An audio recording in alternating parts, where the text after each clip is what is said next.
आज मैं आकांक्षा गुरु बहन आप लोगों को श्री वाल्मीकि रामायण का अयोध्या कांड का 113वां सर्ग सुनाती हूँ, जिसमें भरत का भारद्वाज से मिलते हुए अयोध्या का लौट आना है।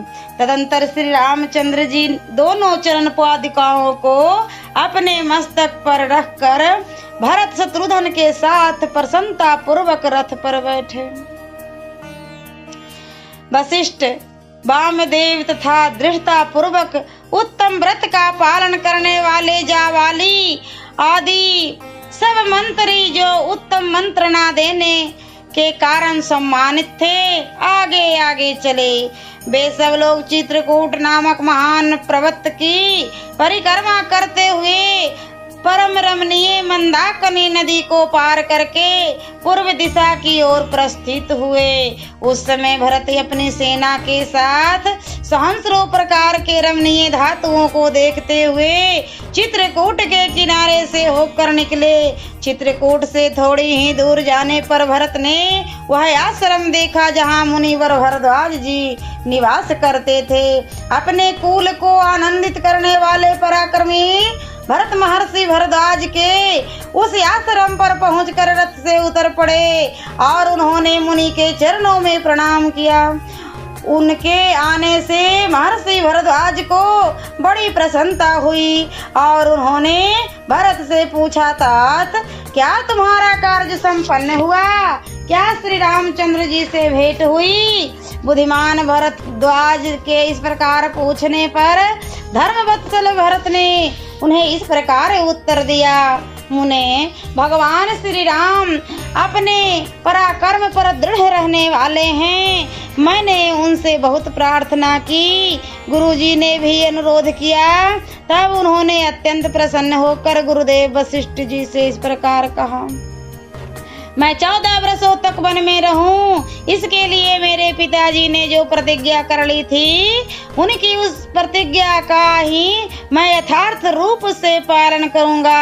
उनके ऐसा कहने पर बात को मर्म को समझने वाली महाज्ञानी वशिष्ठ जी ने बातचीत करने में कुशल श्री रघुनाथ जी से यह महत्वपूर्ण बात कही, महाप्राज्ञ, तुम प्रसन्नता पूर्वक ये स्वर्ण भूषित पादुकाएं अपने प्रतिनिधि के रूप में भरत को दे दो और उन्हीं के द्वारा अयोध्या के योगक्षेम का निर्वाह करो। गुरु वशिष्ठ जी के ऐसा कहने पर पूर्वाभिमुख खड़े हुए श्री रघुनाथ जी ने अयोध्या के राज्य का संचालन करने के लिए ये दोनों स्वर्ण भूषित पादुकाएं मुझे दे दी। तत्पश्चात मैं महात्मा श्री रामचंद्र जी की आज्ञा पाकर लौट आया हूँ और उनकी इन मंगलमयी चरण पादुकाओं को लेकर अयोध्या को ही जा रहा हूँ। महात्मा भरत का यह शुभ वचन सुनकर भारद्वाज मुनि ने यह परम मंगलमय बात कही, भरत, तुम मनुष्यों में सिंह के समान वीर तथा शील और सदाचार के ज्ञाताओं में श्रेष्ठ हो। जैसे जल नीची भूमि वाले जलाशय में सभी ओर से बहकर चला जाता है, उसी प्रकार तुम में सारे श्रेष्ठ गुण स्थित हो। यह कोई आश्चर्य की बात नहीं है। तुम्हारे पिता महाबाहु राजा दशरथ सब प्रकार से उरीन हो गए, जिनके तुम जैसा धर्म प्रेमी तथा धर्मात्मा पुत्र है। उन महाज्ञानी महर्षि के ऐसा कहने पर भरत ने हाथ जोड़कर उनके चरणों का स्पर्श किया और वे उनसे जाने की आज्ञा लेने को उद्यत हुए। तदंतर श्रीमान भरत बारंबार भारद्वाज मुनि की परिक्रमा करके मंत्रियों सहित अयोध्या की ओर चल दिए।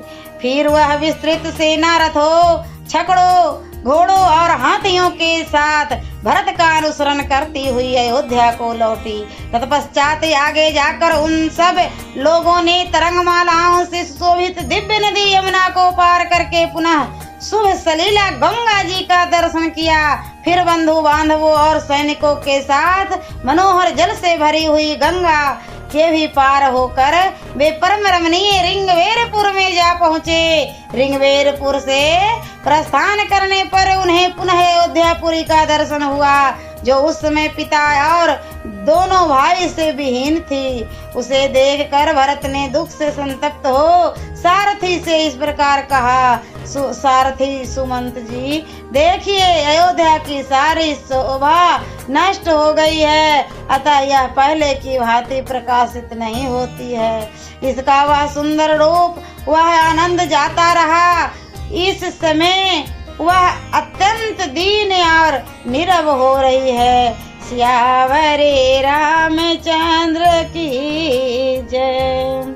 और मैं अगले वीडियो में अयोध्या कांड का 114वां सर्ग सुनाऊंगी।